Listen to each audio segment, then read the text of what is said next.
Hi everyone, this is Gary Wilson and welcome to tonight's live investor agent training program. Welcome to all the folks in the investor agent training program, and welcome to all the folks who've taken the Flipping for Profits training program and rental profits without the pain, or the turning rental problems into real estate profits. That's the property management course, and that was a big hit. For those of you who've missed any of those, um, they're all available to you online on the My Investment Services website. And as students, while you're a student, you get to take them for half price. Now there was a Christmas special we did this year. We didn't do it in previous years, and we kept getting a lot of people asking us, can we do something special at Christmas time? So we did. I don't know if it's still an active offering right now. You have to check with Beverly. But what she was doing was, for about a week or two, any student can go on and purchase any of the other programs, and when you do, you would get a second program for free. And I know that sounds like, well, you already get that. If you're in, you can bring in you can get another program for half price. But that's different. You're already in. You paid full price for one. Yes, you can get any other program for half price. So this was definitely unique and special, which is, buy one program, get a second one completely free, and you still get to bring in partners. So you literally, in other words, that's the second program for free. You literally, for the price of one training program, could get 4 programs, 2 of one and 2 of another, if you bring in partners. I mean, that was just unheard of. So I hope many of you took advantage of that. If you're not sure about what it is I'm talking about, let me know. Please check your emails, because you don't want to wait. I think that's going to expire this week if it hasn't already. So, in any case, welcome aboard, everybody.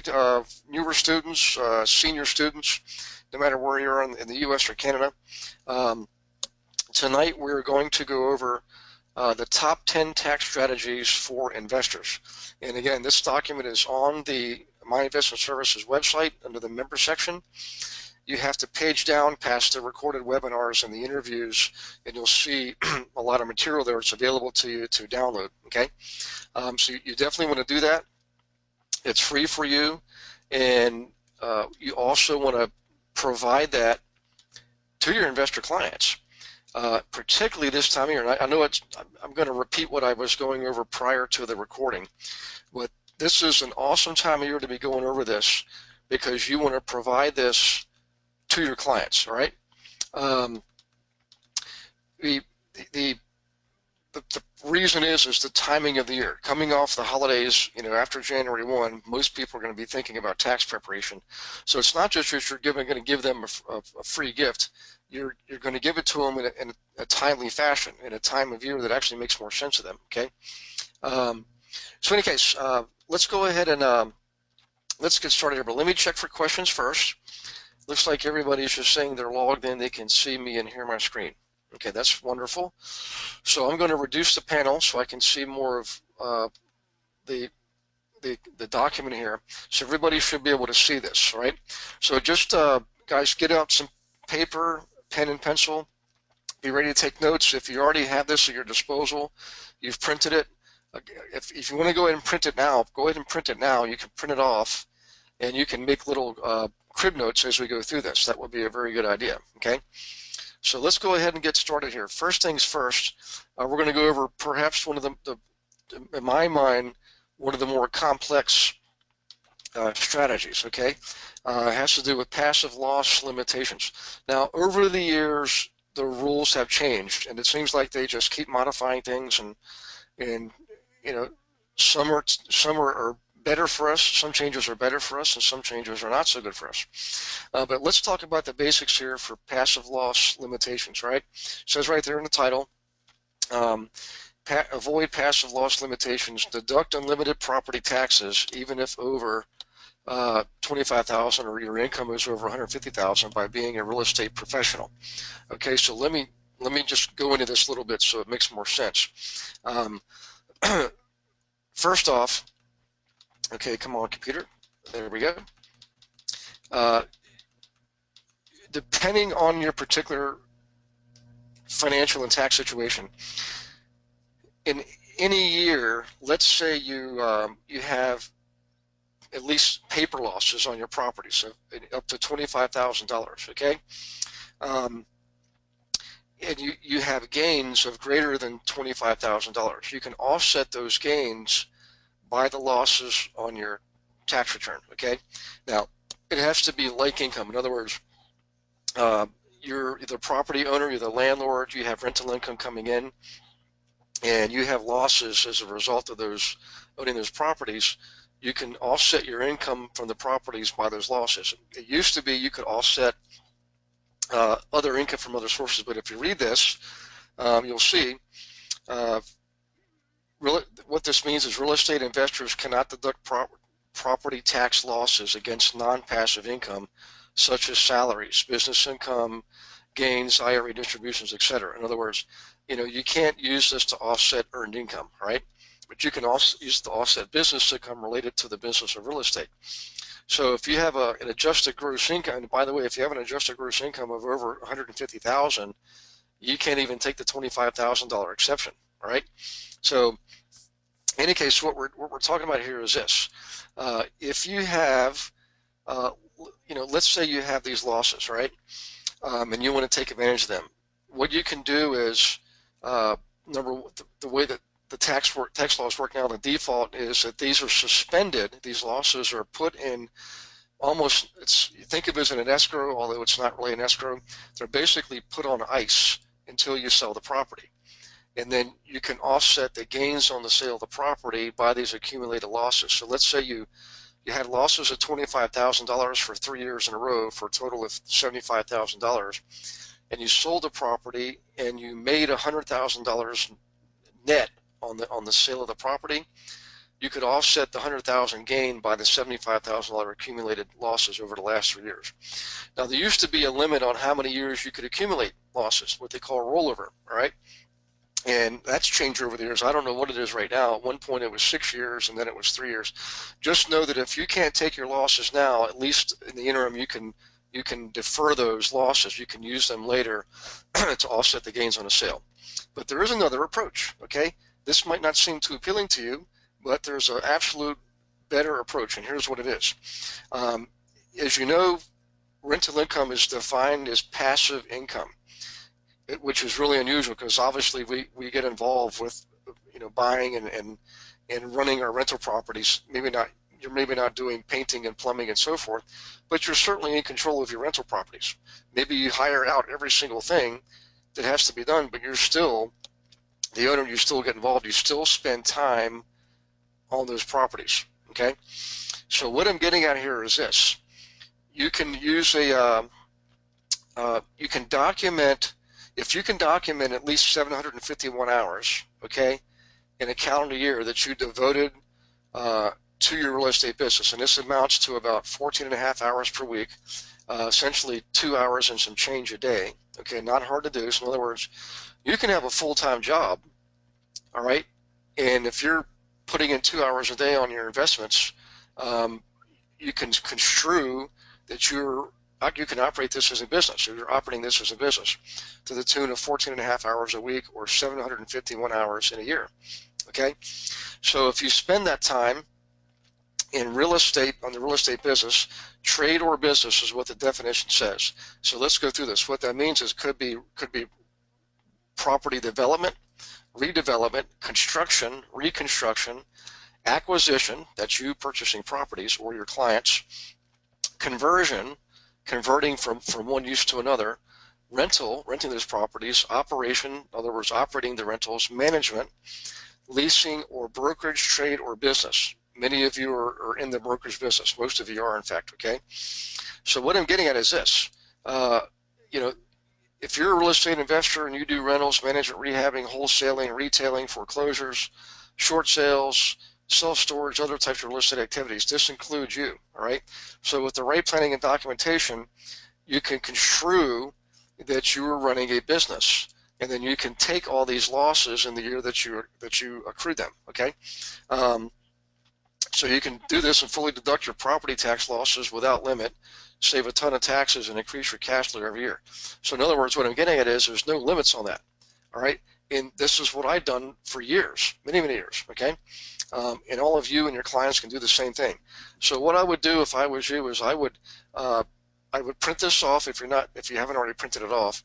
I would review this, sometime tonight, tomorrow, Thursday, Friday, what have you, so that you're a little bit more familiar with it.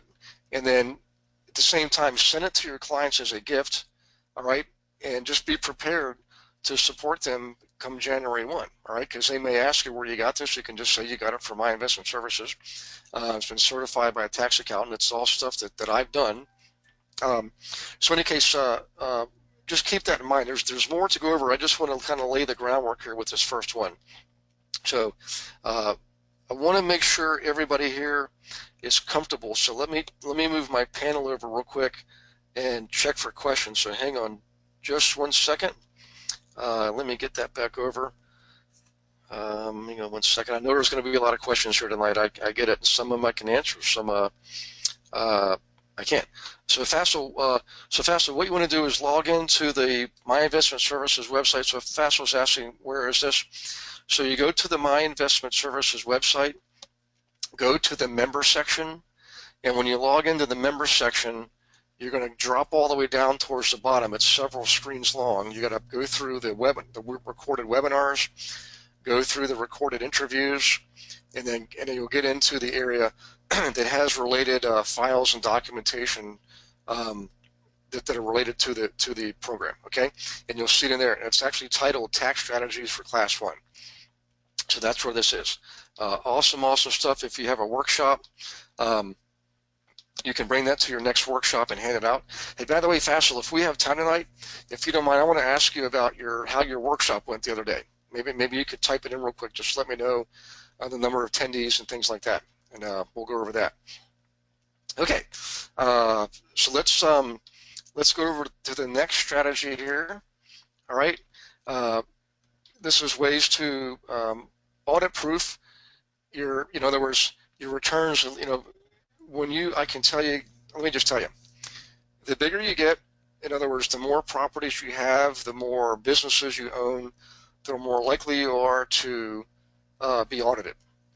And I've been audited a number of times, but I will tell you this, an audit is nothing to be afraid of.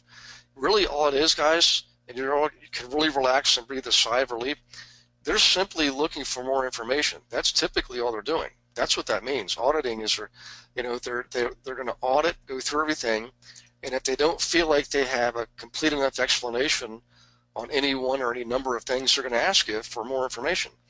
That's all I've ever done. I've never had a return actually adjusted because of an audit. That's just, they would always come back and say, okay, we're good. We're considering this closed. So don't be afraid of an audit. The IRS you should view as a partner in your business, just like an attorney or a real estate agent or a title company or an inspector or a contractor or a lender. The tax code is written to be used, and so many people do not even use a fraction of the tax code. Now, granted, the tax codes are ridiculously long, but if you have a tax accountant that knows what they're doing with investment properties, there's a lot you can take advantage of. That's what we're going over tonight. Okay, so it's not something to be afraid of, or holy smokes, is this legitimate, or I'm gonna get in trouble? No, you just have to follow the rules. Okay. So, in any case, again, hang on 1 second. Somebody is asking me for another question here.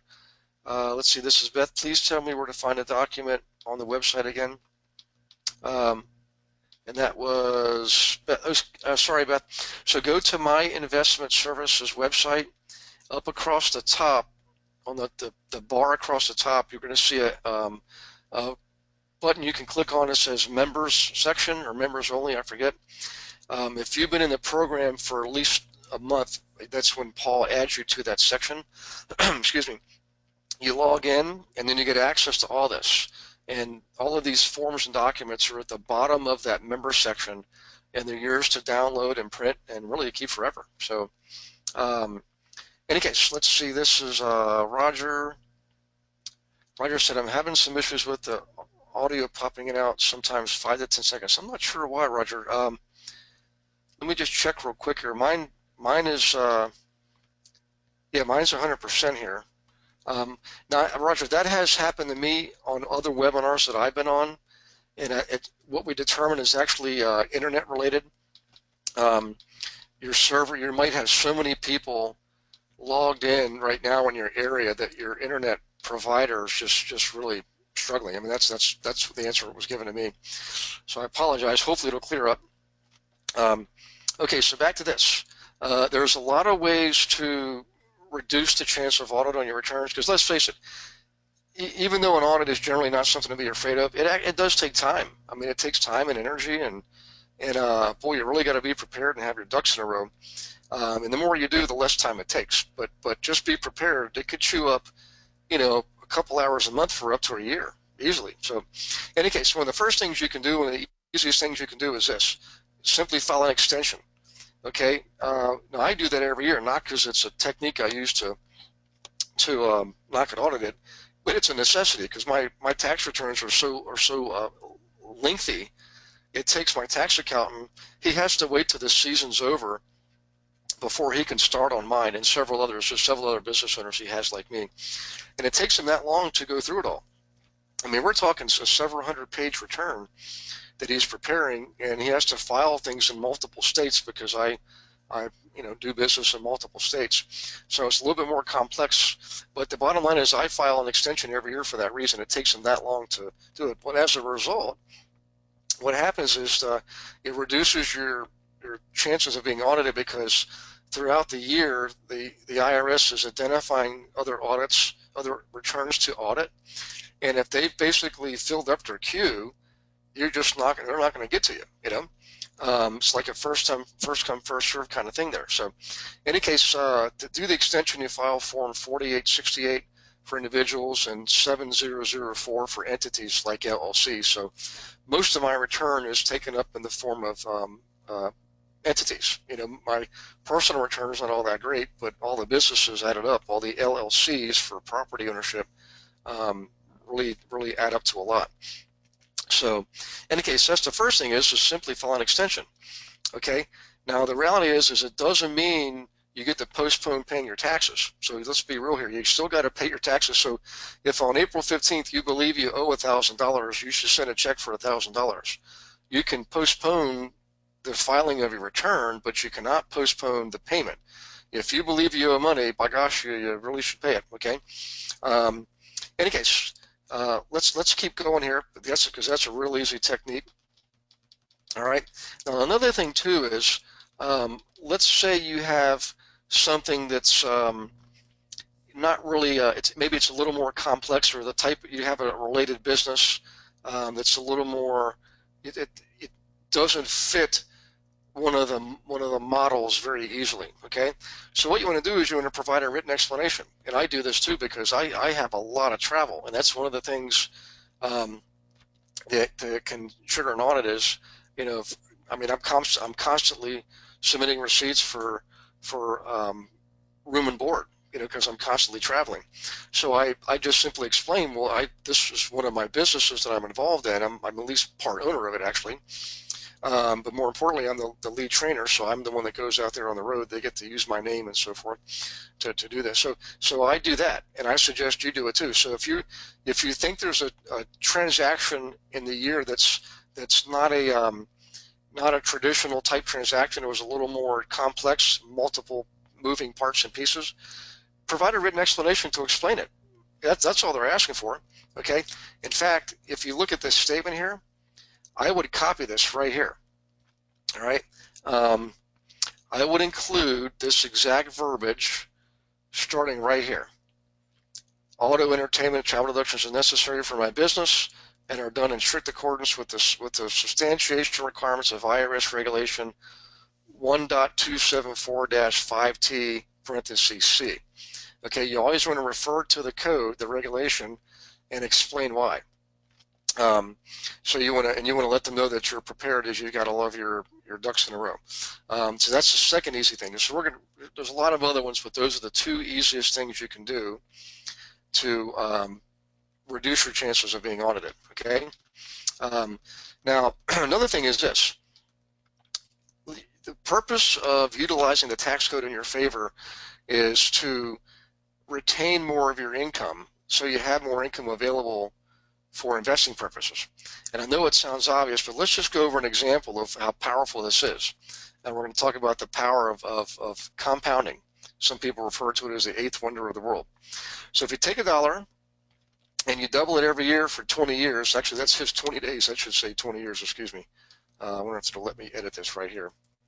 And it's funny because this, see, tax accountants are, you'd think they would catch that. But in any case, so if you double the dollar every year for 20 years, it'd be worth over $1 million at the end of 20 years. That's pretty good, right? Okay. Now let's say you're that same dollar is taxed every year at 30%. Okay. That reduces your total gain on that dollar to a mere $40,000. Nothing wrong with $40,000, but let's face it. Would you rather have $1 million or 40,000? I'd rather have $1 million every single day.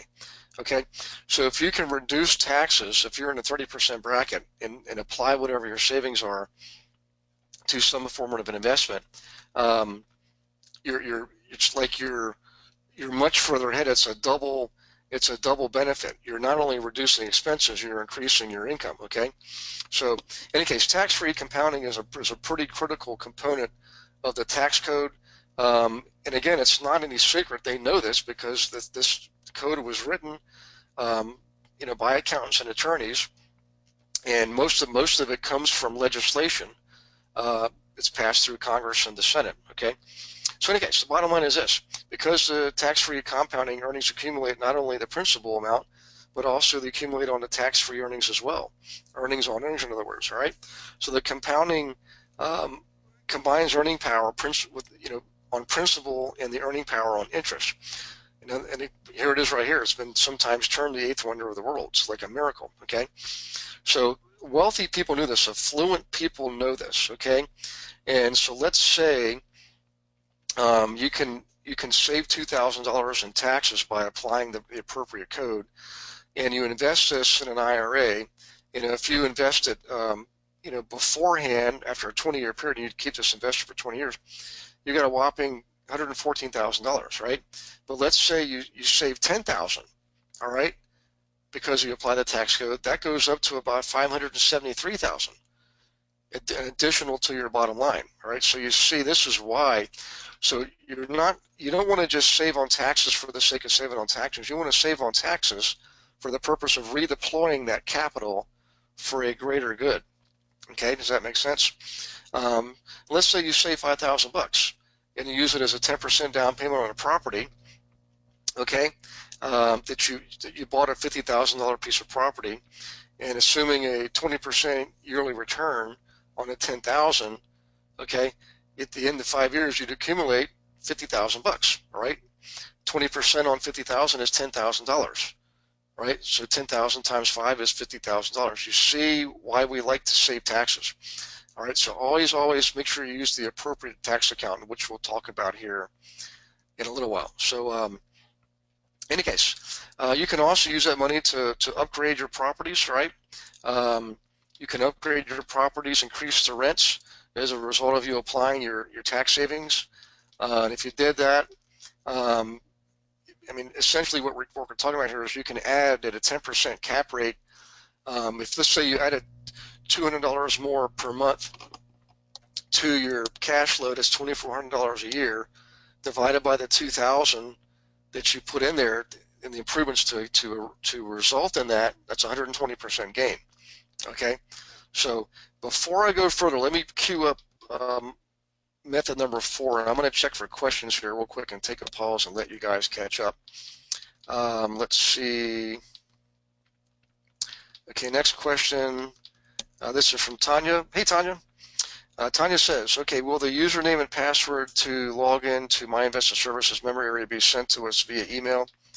Yeah, so Tanya, once you've been in, whatever month you join the training program, whatever training program you join, at the end of that month, I think it's like the first business day of the following month, Paul adds you to the member section, and you're going to get notified via email. But what they started doing is, just in the last week or so, I think we encourage them to add students to the member section as they get their training material. So you kind of get both at the same time. I don't know that started, but I think they were going to be starting that this week. So keep an eye out, everybody, for your emails. If you're new within the last month, please keep an eye out for emails. And and go ahead and log into the member section, right?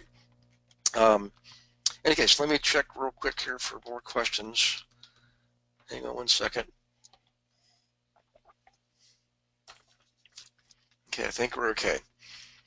Okay, let me go ahead and go to the fourth one. All right. Depreciation deductions, right? You want to increase your depreciation deductions via componentizing, all right? And for a long time, this was a big deal. There were actually businesses that popped up all over the place that they were like consulting businesses that basically consulted small businesses and real estate investment owners on how to componentize their depreciation, right? And what I'm getting at here is this. Let me just go back up here for a second. Hang on one second. Whoops. See if that's going to let me do that. I don't know that it is. Okay, hang on one second. Oop, that's not what I want. Let me go back up to number 4. Okay, hang on one second. I'll get that queued up again. I apologize for the delay here. Okay, there it is.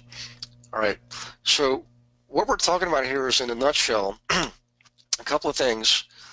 If you can increase the amount of depreciation you're claiming on a property, that reduces the amount of money you have to pay in taxes on the income, because depreciation is what's called a paper write-off.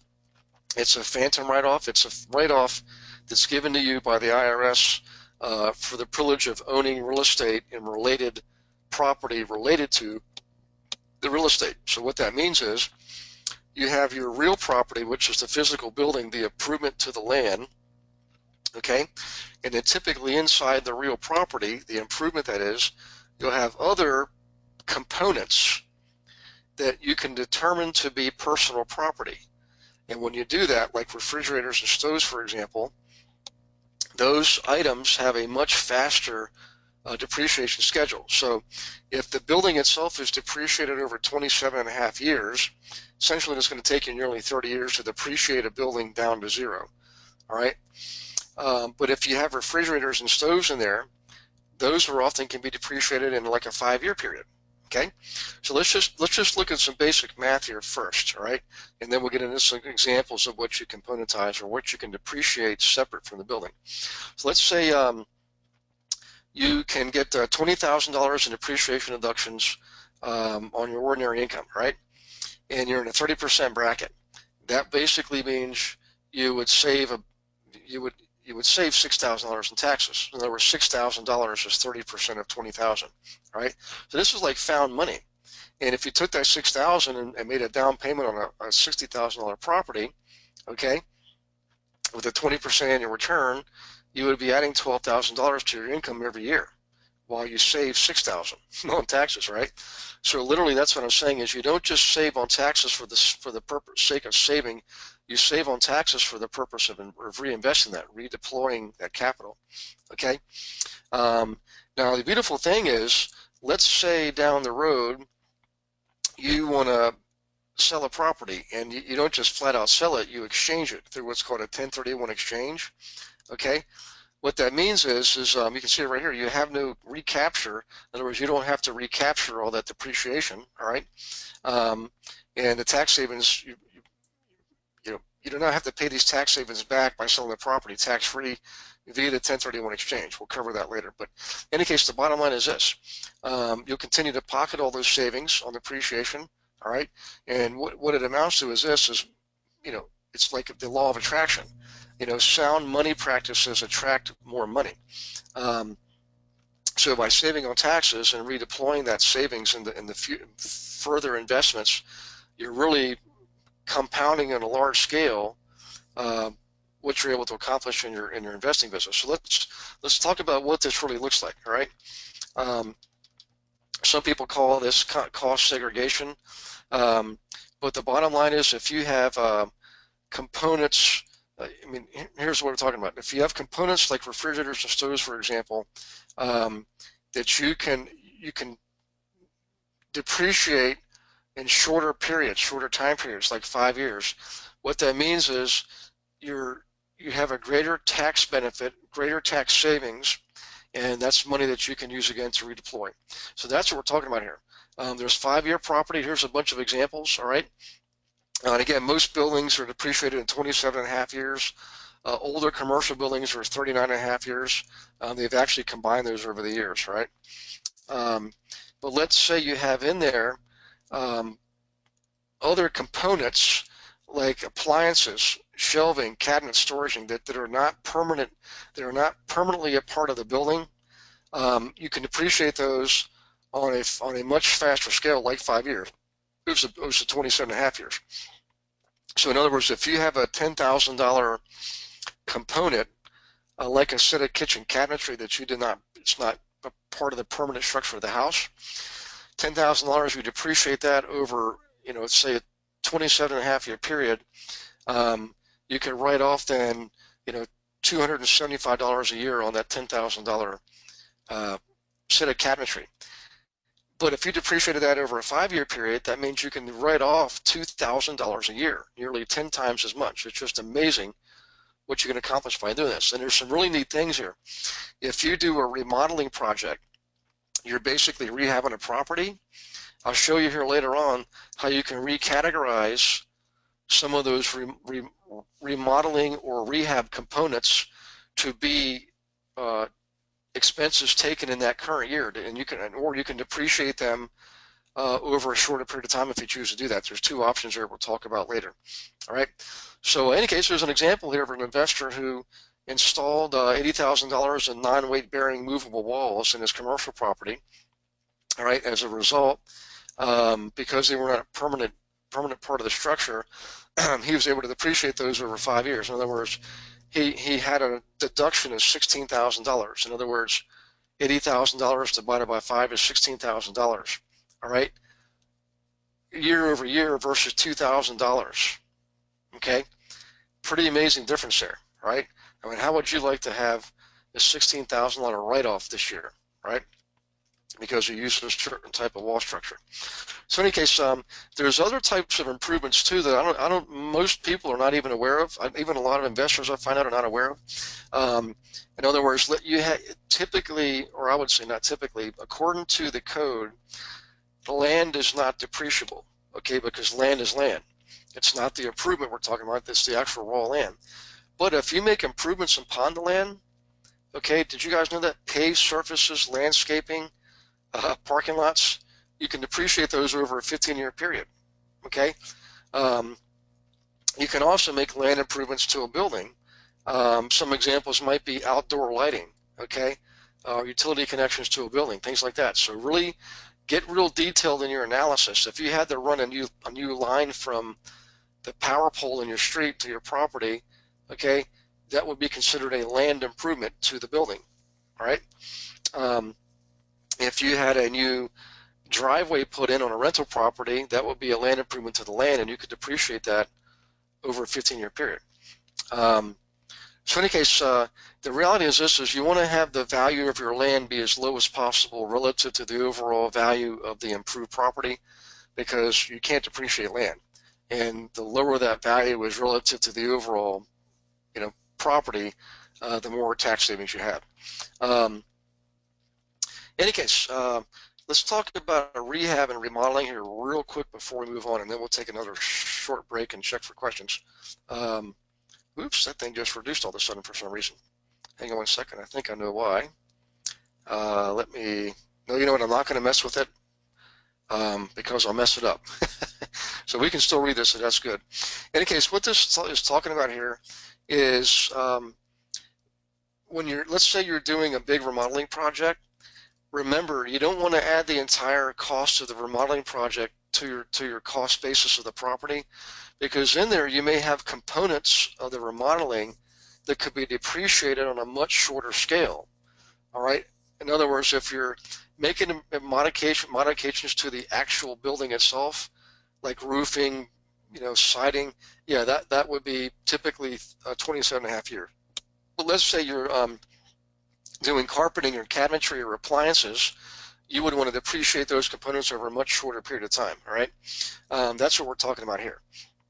So in any case, I just wanted to really focus on that for a second. We're going to move on here in a second. Let me cue this up. before we do, hang on 1 second, and let me check for questions. Okay. So Fassel says, how do you find a good CPA that understands all this? Actually, Fassel, we're gonna talk about that here in a minute. So good question. And the thing is, we can add those guys to our community site, but a lot of tax accountants generally provide services in 1 or 2 states only.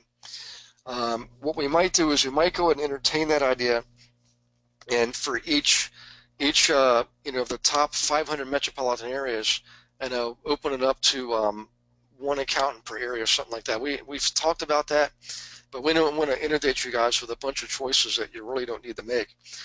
We'd rather just provide you with 1 or 2 that makes sense.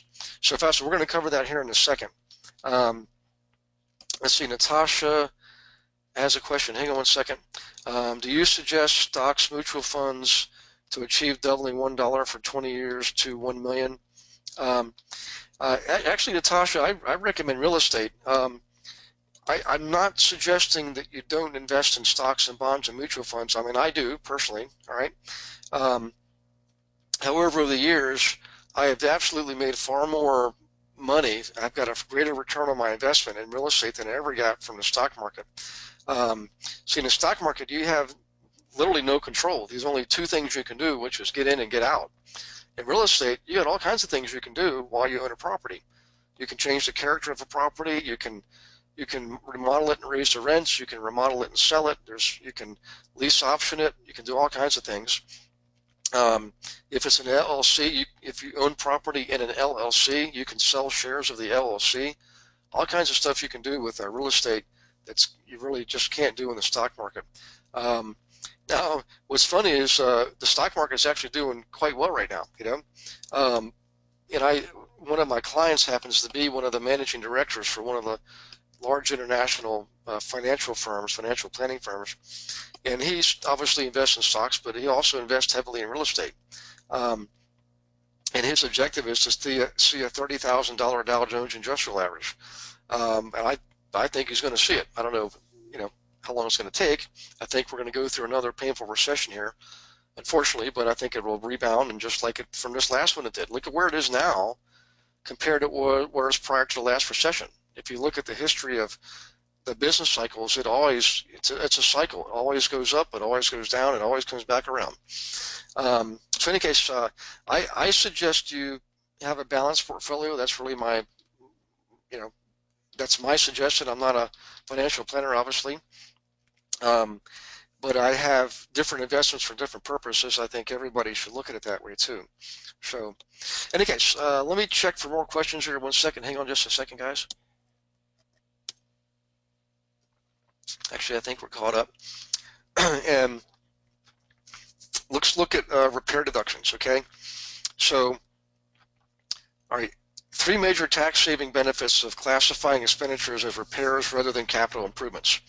Obviously, one of them is immediate tax savings. So if you capitalize a repair as a capital improvement, you don't get to write that off that year. You have to add it to the cost basis of your property, which means you can depreciate it over time, and then eventually when you sell the property, you recoup either the gains or the losses, whichever the case may be.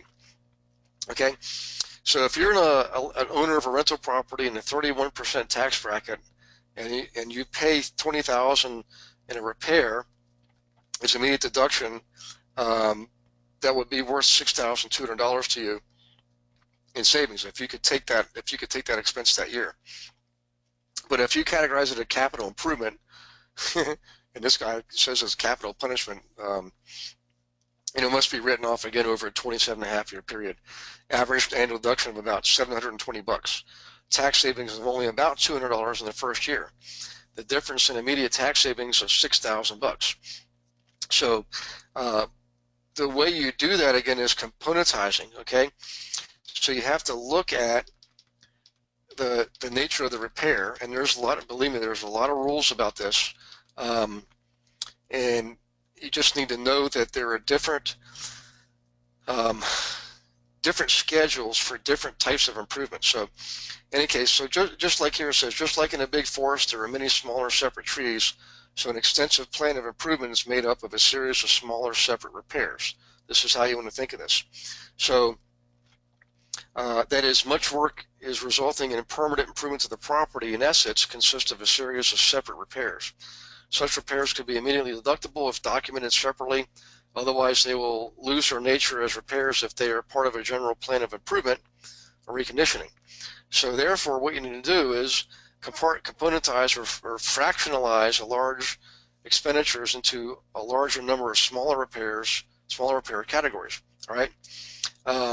So, it takes a little bit of work to accomplish this. You're basically going to document a bunch of smaller little individual components. So let's say you're doing a remodeling project. Instead of writing a check for 20,000 bucks, you would write a whole lot of other checks for $250 for this and $197 for that. It has to be legitimate. You can't just make stuff up. But let's say you replaced a faucet in your kitchen and it cost you 197 bucks. Well, you should write it off as an individual expense instead of basically lumping that in with a much smaller project, like a much larger project, like say you remodeled the kitchen, okay, and you replaced cabinetry and flooring and doorknobs and light fixtures and switch plates and countertop and sink and doorknobs and drawer knobs and things like that. What you should do then is break out the door and drawer knobs, break out the faucet, break out the light fixture, break out the switch plates, and write those off as expenses that year. And then anything that's a large dollar item, okay, you would still have to categorize that as a capital improvement and then write that off over a period of 27.5 years, or in some cases could be 5 years. If it's a refrigerator, it would be 5 years. So in any case, when you document this, guys, you want to use words like this: repairs, prevent damage, patch, temporary, incidental, minor, fix, piecemeal, annual, less than a year, decorating, painting, small. All these words are key words that the IRS is looking for to determine, is this really a repair or is it a capital improvement? Okay. Recoat, resurface, repaint, redo, all these things are going to be in your favor as far as deciding if these expenditures are repairs or not. When you do that, what's happening is when you get to write the expense off that year, okay, let's say you spend $1,000, you get to deduct your income from the property, deduct that $1,000 from that income that year, so you reduce your tax burden by $1,000. But if you depreciate it over 5 years, that means you only get to do $200 that year, and then $200 for the subsequent 4 years, and a write-off. Okay, or the benefit to you is to that amount. So that's why you do it. In other words, you're keeping more money in your pocket more immediately that you can use for further investing. All right. Now, here's the sixth strategy. Here is a little bit unique. We don't really have to spend a lot of time on this one. What it has to do with is using FHA financing to buy rental properties. So let me check here for questions. I thought I saw a few questions come in before we continue. Okay, this is from Maria. Maria says, what about exterior painting and rebuilding your upstairs deck paid to one contractor? So Maria, what I would do is both of those I would consider capital improvements. Painting the exterior of the building, that's actually part of the physical building itself, so you can't really get away from that one. But the deck, so you said right here, rebuilding, that's one of those words. You might say that's repairing, okay? Because if you're rebuilding, are you simply replacing what's already there? In other words, you're not building new, you're not adding on something new, you're actually replacing what's there. So if you're replacing what's there, you're replacing the underlying structure, in other words, the beams and joists and posts and things like that, or are you simply just replacing the deck boards and the handrails? If you're just replacing deck boards and handrails, I would consider that an expense. If you're replacing the actual support structure and you're getting into thousands of dollars, you might want to depreciate that as opposed to write it off that year. Okay. Let's see. That was Fastwell's question. Okay. Maria says it was out of a code It was out of code, so the support system stayed. So the support system stayed. Okay, well that's good news then. So I would say, Maria, I'd say that you can write that off and obviously clarify this with your tax accountant. But to me, you can write that off as an expense that year. So good question. Okay, let me check here one more time. Hang on one second.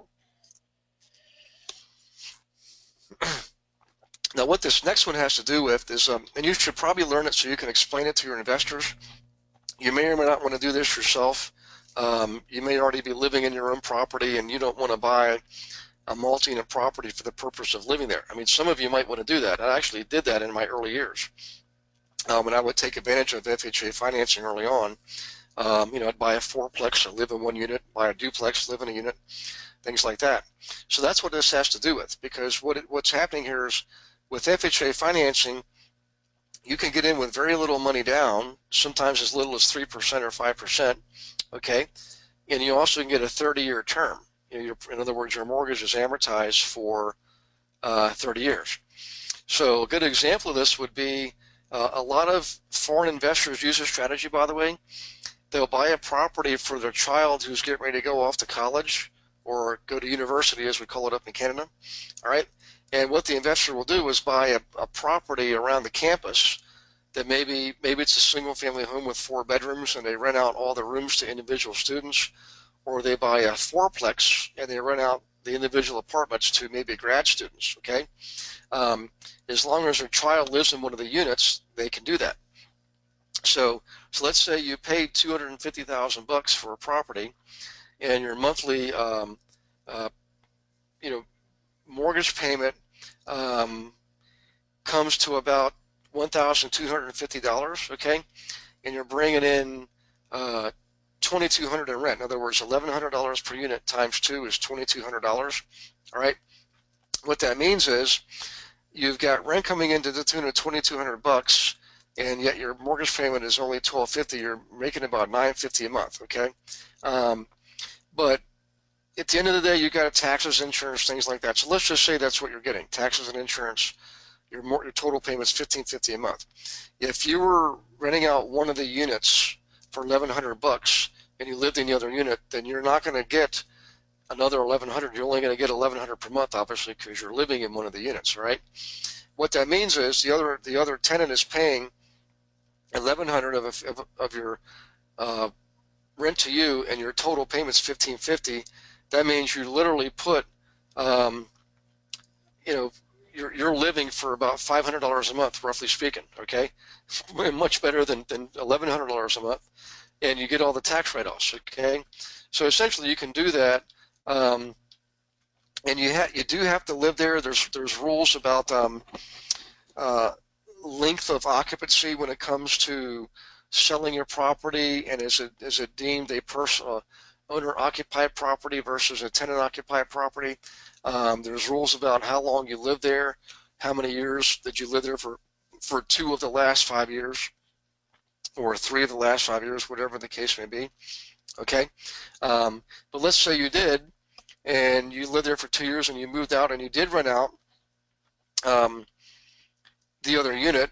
Now you're in a positive cash flow position by a large stretch because you got a low interest rate loan for a 30-year period, okay? In any case, initially, when my first property, guys, my total outlay per month was about $50. I had a 4-bedroom home. I rented the other rooms out, and I lived for a whopping $50 a month. And I sold the property after 2 years. I had about $3,000 into it. I got about $8,000 out. So I got $5,000 back because I owned it for 2 years, and I only had to spend about $50 a month on living expenses. Okay, just an example there. So let's say here again, when the investor inevitably moves out, it will generate $2,300 plus utilities, and will still save the same $50 per month on principal and interest. Okay, essentially have about $750 a month positive cash flow. All right. So in any case, the bottom line is, guys, I know we don't speak favorably of FHA financing when it comes to investor transactions, but I wouldn't completely write it off. No pun intended, write it off, get it? I would explore this and, talk to your local banker. They should know all these rules. find out what's possible for your investors. Okay. So, in any case, next strategy um, has to do with leveraging your money in today's market. So let me real quick check for questions again. Hang on one second. Um, Actually, I think we're okay on questions. Hang on, let me just double check one more time. Okay, I think we're okay. All right, let's see here. Let's say you go out there and you're looking to invest. In today's market, obviously interest rates are still very, very low relative to historical averages. Okay, what I would do is this: is don't be afraid to use your own money. I know that sounds startling to a lot of people, but quite frankly, I will tell you, over time, on a cash-on-cash basis, the people who actually operate from cash actually make more money. If you're highly leveraged, you're up to your eyeballs in loans, hard money loans, and private lending, all that kind of stuff. Man, you're just it's very difficult to dig out of that. Your cash flow is going to be tight. Stuff always seems to pop up. Life happens, right? So in any case, let's look at this. Um, one of the best things you can do right now is to buy properties that are already in service. They're already up and running. They don't have a lot of deferred maintenance. They're already performing, providing positive cash flow, and you can get loans still for around 4.5%, commercial loans actually. Okay, and your property the day you close on it is generating revenue for you right away. And the cool thing is, if you have a bank mortgage on it, typically you don't have to make your first mortgage payment till the month after you close. So you get a whole free month of free income coming in. All right. Um, with no mortgage payment. Also, if you close in the middle of the month, you get the rest of the rent for that month too. All right. So potentially a month and a half of rent's coming in with no mortgage payment. In any case, to get a down payment, here's where we really ruffle some feathers. But I tell you, once you do this, you'll get used to it, and it works very well.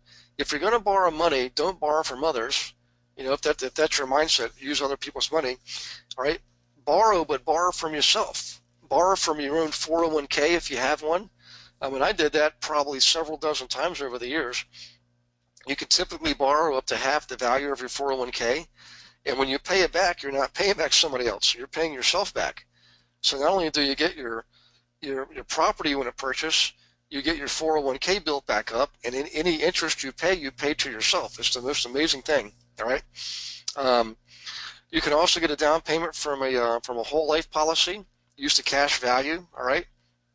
And by the way, cash values in whole life policies are historically very, very low. So it's better to redeploy that cash value. If you already own other properties, you can also get a commercial line of credit against the equity in your other properties. If you have a good performing portfolio, solid equity and cash flow, that's a great strategy. Again, you're borrowing against yourself, okay? You can also just flat out use cash. And I said it, use cash. When you're coming out of recession, all right, or any session, one of the best things you can do is to use as much cash as you can, because most people don't have it, and you can really command the best deals. Your cash is king, always has been, always will. Quite frankly, values are going to go up anyways. You might as well lock into the low prices, pay cash for it, and then coming out of a recession, you can start to put equity loans on those properties that are in the first position, by the way, to free up your capital and still keep you in a really solid equity position. So, in any case, so Fassel, this is for you. Avoid inept CPAs, okay? Basically, if you're not satisfied with the tax accountant you have, I would look for another one. So, here's some questions, some things you can do to help yourself when it comes to hiring a tax accountant. All right, ask them questions and see what their answers are. Now, this was kind of a joke, but really, what they're saying is, if you ask an accountant what's 2 plus 2, and they tell you 4, you might want to ask for a different accountant. But if they come back to you and say, well, what do you want it to be? You maybe have your guy. Now, I would never suggest you do anything that's going to put you in a position to be audited or worse yet, not follow the code or even interpret the code inappropriately. You always want to, fall within, always use the code in your favor and use it appropriately and correctly, okay? But in any case, if you went to 50 tax accountants and ask them the same questions, you might actually get 50 different answers. So if you have the right tax accountant, often you can save as much as 50% more on your money. So in any case, here's some questions you can ask them. Can they tell you about the most recent tax changes and how they might affect you or what may interest you? Can they tell you, can they plan your tax to ensure the best possible outcome under different scenarios? In other words, can they give you a couple different what ifs so they can let you choose from? And ask them what steps they would take to reduce the chances of your return being audited. So Faisal, I would take those 3 questions, and those are the ones you can ask yourself, or you can provide to your clients so that they can themselves go out and make better wise decisions on who they choose as their tax preparer. In any case, this paragraph right here, Faisal, this is really what you want to focus in on. The bottom line is, just like a bad tenant, a bad tax advisor can really hold you back, basically financially. Here's some questions here. Let's see. Can you provide references from other real estate investors in your area? How about that one? When you're checking them, ask specific questions like, did they come up with tax-saving ideas that others didn't think of? Were they thorough by explaining the tax situation? Did they call you during the year to make tax deduction suggestions? Would you recommend them to your mother? Okay. So you want a tax advisor who can assist you rethinking your tax situation under current laws, especially those affecting real estate. Can they apprise you of tax reduction opportunities, old and new, or you to IRS tax traps, give you prompt, courteous service, be ethical. All right, so those are, I would print this off, keep this with you, but again, provide it to your clients, guys. Okay, so that's that one. All right, we're getting close here. Another thing too, which is kind of an obvious one, you'd be surprised at how some tax accountants are not fully aware of the code and how different types of income are categorized. So one clear example is this. This is the most obvious one. Rental income is considered passive income. What passive income means in terms of the IRS code is you don't have to pay Social Security tax on that. You do have to pay income tax on it, but not Social Security tax, okay? It's not earned income, it's called passive income. Only earned income can be taxed with Social Security taxes, right? And we've seen a lot of tax accountants who actually would apply your passive income as if it was earned income and have you pay Social Security taxes, right? In any case, and a lot of this stuff, after a certain period of time, you can't undo this kind of stuff, all right? So, I mean, there's an example here they give let's see here. For 7 years, let's see, this is, I've seen this happen numerous times. CPAs normally classify rent income for the use of property as self-employment Social Security income, all right? It's not self-employment income. It's not employment income at all, right? But they do this causing the investor to pay another 15% of income on their taxes. For 7 years, this happened to one of my students with the self-storage facility. When they realized the CPA's blunder, they could only go back 3 years. That's the rule. You can only go back 3 years to amend your return. It was too late for the prior 4 years, and it resulted in $10,000 in taxes that did not have to be paid. In any case, let's go on to the 10th one here, because this is something that this last piece here is something that you can apply on a transaction by transaction basis to help your clients in current day activities, okay? So let me do a real quick check on questions again before I give you this last one here. All right, looks like we're okay. Okay, I want you to think about your last transaction you had and think about the HUD sheet. Or if you want to pull up a HUD sheet, okay, you can take a look at it and you'll see On any HUD-1 settlement statement on a closing on a real estate transaction, there's the buyer column on the left and the seller column on the right. Okay. Now let's say you're negotiating a transaction, a sales agreement, and you're getting real close, but neither party's willing to budge, and you're down to within a few $1,000s. And there's a couple things you can do. All right, number one is, even while it's customary for the seller to pay for commissions out of the proceeds they get on the sale of a property, there's no reason why you, the agent, can't alter the sales price so that the net proceeds to the seller are the same, and have the buyer, right, have the buyer take on the expense of paying the commissions. So let's say you have a $100,000 property. The sale is going to be $100,000. All right, commission is 6%. The seller would pay 6% of that in the form of commission, so their net is $94,000. What you can do is say, Mr. and Mrs. Seller, if you will take $94,000, my buyer client will pay the commission. Okay, and you're wondering, okay, why the heck would you do that? Well, the bottom line is, to the buyer, paying that commission can be written off as an expense that year. Okay, and for the seller, they would use that to offset their sale of the property, offset the gain. So the effect to the seller is it's nil. There's no effect. The effect to the buyer is that $6,000. If they're in a 30% tax bracket, at the tax time, they could recoup almost $2,000 of that. You see what I'm saying? So if you're within $2,000 of an agreement, in this example, on a $100,000 property, use that strategy.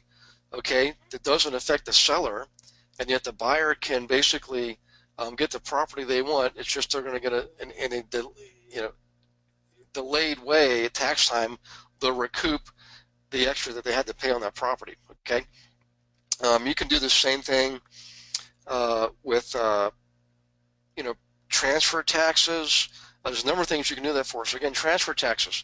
Let's say you're paying 1% each. Buyer pays 1%, seller pays 1%. You can have the buyer pay both of those, right? The seller's and the buyer's transfer taxes, and again, write that off as an expense. Okay, and they get back 30% of that at tax time, so they can net the price to look more favorable to the seller, and yet the buyer gets a tax advantage that they can repay themselves back at tax time. So, in any case, just wanted to bring that to your attention. It's a real good technique for us when we're close on negotiating strategies, and it does have a direct effect on your clients' tax returns when they file taxes at the end of the year. So, in any case, guys, I hope you enjoyed that. Those are the top 10 tax strategies. We did the most complicated ones first and moved on to the simpler ones. Again, I highly encourage you to print these off, save them on your hard drive, either send them to your clients in a Christmas card, or Kwanzaa card, or Hanukkah card, or email it to them.